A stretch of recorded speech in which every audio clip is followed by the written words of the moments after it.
দর্শক আবারও চলে এলাম আরেকটি ব্র্যান্ড নিউ ভিডিও নিয়ে। আজকে আপনাদেরকে জানাবো 250 সিসি নেকেড সেগমেন্টে প্রাইস বিবেচনায়, ফিচার বিবেচনায় এবং এর পারফরমেন্স বিবেচনায় কোন বাইকটি সেরা এবং কোন বাইকটি আপনাদের জন্য ভালো হবে। এই সকল তথ্য নিয়েই থাকছে আজকে আমাদের এই পুরো ভিডিওটি। আশা করছি পুরো ভিডিওটি না টেনে দেখবেন, অনেক উপকারে আসবে।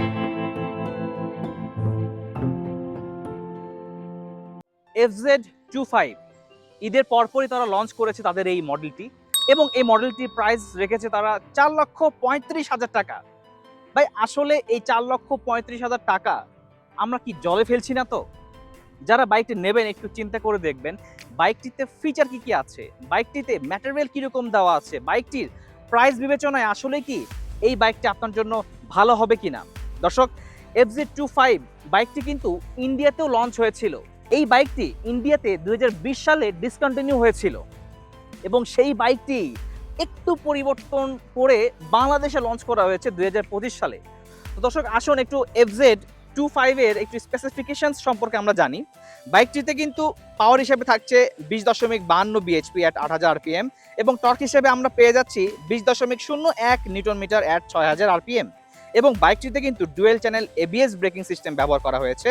বাইকটিতে ব্যবহৃত হয়েছে ইলেকট্রনিক ইনজেকশন এবং অয়েল কুল রেডিয়েটর। আসলে বাইকটির ইঞ্জিনকে ঠান্ডা রাখতে অয়েল কুল যে ব্যাপারটা এটা কিন্তু অনেক কার্যকরী। তো এবং বাইকটিতে আপনার নোটেবল যে ফিচারগুলো আছে সেগুলো একটু বলি। বাইকটিতে আপনারা পেয়ে যাবেন 5 speed gearbox, better fuel consumption, smooth engine এবং অ্যাক্সেলারেশন এবং বাইকটিতে 14 লিটারের একটি হিউজ ফুয়েল ট্যাঙ্ক দেওয়া হয়েছে এবং বাইকটির কিন্তু ওজন 151 কেজি। এবং আমরা আসি এই রেঞ্জে আরেকটি ব্র্যান্ড যেটা সবাই বলে যে সতীর্থ, জিক্সারে আসি একটু। জিক্সারে কিন্তু 3,99,950 টাকা, সুবিধার্থে বলি 4 লক্ষ টাকা। তো 4 লক্ষ টাকায় আমরা কি কি পেয়ে যাচ্ছি? জিক্সারে পেয়ে যাচ্ছি পাওয়ার হিসাবে 26.14 বিএইচপি অ্যাট 9300 আরপিএম। এটা কিন্তু হিউজ ডিফারেন্স এফজেড এবং জিক্সারের ভিতরে। আপনারা কিন্তু কম্পেয়ার করে দেখছেন, স্ক্রিনে কিন্তু সব স্পেসিফিকেশনস আপনারা দেখতে পাচ্ছেন। এই জিক্সারে টর্ক দেওয়া হয়েছে 22.2 নিউটন মিটার অ্যাট 7300 আরপিএম। জিক্সারের ব্যবহৃত হয়েছে double channel ABS braking system এবং electronic injection with SOC radiator. এটা হচ্ছে Suzuki oil cool system radiator, যেটা সুজুকির পার্সোনালি মডিফাইড করা কিংবা তাদেরই তৈরি করা একটি সিস্টেম। তো এখানে আমরা নোটেবল ফিচার হিসেবে কি কি পেয়ে যাচ্ছি?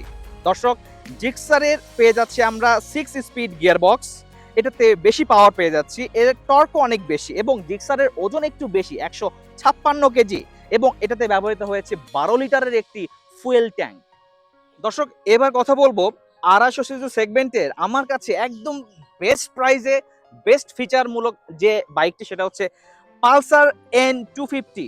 দর্শক, বাইকটির প্রাইস নির্ধারণ করা হয়েছে 3,39,999। বলার সুবিধার্থে 3,40,000 টাকার রেঞ্জ বলে থাকি।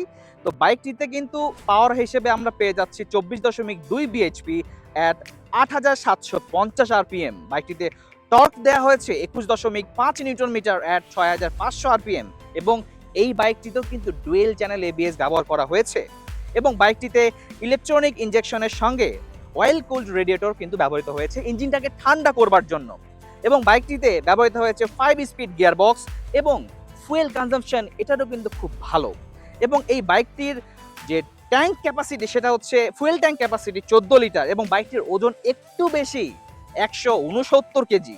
দর্শক, এবার কথা বলবো মোর পাওয়ার মোর ফিচার অ্যাট বেস্ট প্রাইসিং একটি বাইক, সেটি হচ্ছে সিএফ মোটো 250 NK। দর্শক, বাইকটির প্রাইস নির্ধারণ করা হয়েছে 3,48,500 টাকা। তো এই বাইকে এই প্রাইস রেঞ্জে আমরা কি কি পাচ্ছি? এখানে পাওয়ার হিসেবে পাচ্ছি 27.5 বিএইচপি অ্যাট 9750 আরপিএম এবং টর্ক হিসেবে পেয়ে যাচ্ছি 22 নিউটন মিটার অ্যাট 7250 আরপিএম, যা 250 সিসি সেগমেন্টে বাংলাদেশ প্রেক্ষাপটে সবচেয়ে হাইয়েস্ট। এবং এই বাইকটিতেও কিন্তু ব্যবহৃত হয়েছে ডুয়েল চ্যানেল এবিএস। বাইকটিতেও রয়েছে ইলেকট্রিক ইনজেকশন সিস্টেম এবং লিকুইড কুল সিস্টেম, যা ইঞ্জিনটিকে বলতে গেলে হিট হতেই দেবে না। হ্যাঁ, হিট হবে অবশ্যই, ইঞ্জিন হলে হিট হবে, তবে সেটা আপনার পায়ে অতটা ফিল হবে না। দর্শক, বাইকটিতে আমরা পেয়ে যাব 6 স্পিড গিয়ারবক্স। এই বাইকটিতে রয়েছে ফুল এলইডি লাইট, মানে আপনার হেডলাইট, সিগন্যাল লাইট সবকিছু থাকবে এলইডি লাইটের এবং বাইকটির ওজন 151 কেজি, যা প্রিভিয়াস বাইকগুলো থেকেও কিন্তু একটু কম, এবং এই বাইকটির যে ওয়েট ডিস্ট্রিবিউশন সেটাও কিন্তু অনেক ভালো করেছে। তো দর্শক, আপনারা দেখতে পাচ্ছেন যে সিএফ মোটো ধরলাম 3.5 লাখ টাকা বাজেট, 3.5 লাখ টাকা বাজেটে কি কি অফার করছে, পালসার এই 3,40,000 টাকা বাজেটে কি কি অফার করছে, জিক্সার 250 সিসি এটি 4 লক্ষ টাকা কি কি অফার করছে, এবং সবচেয়ে শেষে ইয়ামাহা FZ25 সেটি 4,35,000 টাকায় কি কি অফার করছে। তো আমরা কিন্তু ইজিলি বুঝতে পারছি যে সব থেকে যদি কম ফিচারফুল, কম পাওয়ারফুল বাইক যদি থাকে সেটি হচ্ছে ইয়ামাহা FZ25, যেটি ডিসকন্টিনিউ হওয়া 2020 সালে ইন্ডিয়ার একটি বাইক, সেটি লঞ্চ হয়েছে বাংলাদেশে। হ্যাঁ, বাংলাদেশে আসার ফলে এটাতে একটু চেঞ্জেস আসছে। তো সেই চেঞ্জেসগুলো কিন্তু আপনারা ইতিমধ্যে অনেক রিভিউয়ার, অনেক ব্লগারের ভিডিওতে শুনেছেন, দেখেছেন। তো সেসব বিষয়ে আর যাব না। এখন আজকে যে আলোচনাগুলো করলাম, এই আলোচনা থেকে আপনারা বুঝতে পারছেন যে আসলে আপনার জন্য কোন বাইকটি সেরা। কারণ দাম বেশি, কম ফিচার, সেটি হচ্ছে FZ25, আবার দাম কম, ফিচার বেশি সিএফ মোটো। এখন যদি বলতে পারেন ভাই সিএফ মোটো তো চায়না বাইক, ওটা তো অত ব্র্যান্ড ভ্যালু নাই, তো ইয়ামাহা তো ব্র্যান্ড ভ্যালুর দিক থেকে আগায় আছে, তো ব্র্যান্ড ভ্যালুর দাম তো একটু বেশি হবে। ইয়ামাহা সতীর্থ জিক্সারের কথা বলি, জিক্সার 4 লাখ টাকায় যা দিচ্ছে তা কিন্তু মানে ইয়ামাহা FZ25 এর থেকে অনেক বেশি দিচ্ছে। এবং আমরা জানি ইয়ামাহা এবং জিক্সারের আফটার মার্কেট সেল কেমন এবং এগুলোর সার্ভিসিং কেমন। তো আমি কিন্তু নির্দ্বিধায়, মানে আমি যদি আপনাদেরকে একটা সলিউশন দেই, যে আমার কাছে মনে হয় ইয়ামাহা আসলে যা এনেছে বাংলাদেশে এটা আসলে ফ্লপ একটা জিনিস। ওই যে অনেকে বলে না বস্তা পচা, ওই সেম টাইপ জিনিস। কারণ ভাই যেখানে বাংলাদেশে 25 হর্স পাওয়ার চলে এসেছে, 27 হর্স পাওয়ার চলে এসেছে, সেখানে আপনি এখনো ওই 20 হর্স পাওয়ার দিয়ে বলছেন কি রুল দ্য রোড। ভাই আপনি রোডে কি রুল করবেন ভাই 20 হর্স পাওয়ার দিয়ে? আবার অনেকে বলছেন FZ25 বাইকটা নেই কমিউটার সেগমেন্টের বাইক। ভাই এটা কি মানে এটা মানে কিভাবে বিশ্বাস করব যে 250 সিসি একটি বাইক আপনি কমিউটার সেগমেন্ট বলে চালাই দিচ্ছেন? কমিউটার সেগমেন্টের বাইক কারা চালায়? Old generation. আচ্ছা, ওল্ড জেনারেশনের কথা ধরলাম, তারা তো কম পাওয়ারের বাইক চালায় অভ্যস্ত। তো তারা যদি আপনার FZ বাইকটা চালায়, তাদের তো হাড়গোড় কিছু থাকার কথা না ভাই। কারণ কি আপনারা তো মোর পাওয়ার দিছেন, এমন পাওয়ার দিছেন যেই পাওয়ারে তারা রোডে রুল করবে। তো ভাই রোডে যারা রুল করবে তারা অবশ্যই কমিউটার সেগমেন্টের বাইক নিয়ে আসবে না, বাইক চালাবে না। আমি যদি বলি FZ এর যে আপনার ডিসপ্লে কনসোল, ভাই সে মান্দাতার আমলের ডিসপ্লে কনসোল আপনারা ব্যবহার করেছেন FZ25 এ।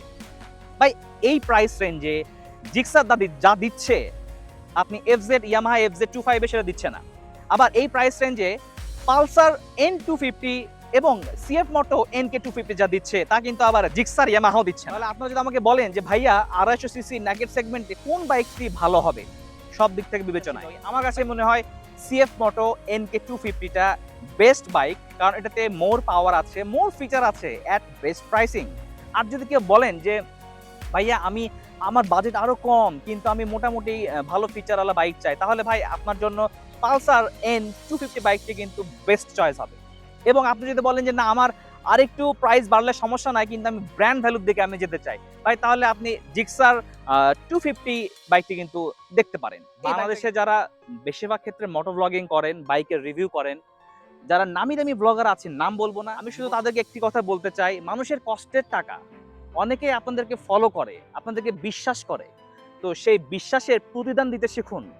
অযথা মানুষকে ভুলভাল বুঝায়ে তাদের কষ্টের টাকা জলে ফেলে দিয়েন না। আপনার টাকা আপনি জলে ফেলবেন নাকি আপনি যেখানে ফেলবেন সেটা আপনার উপরে।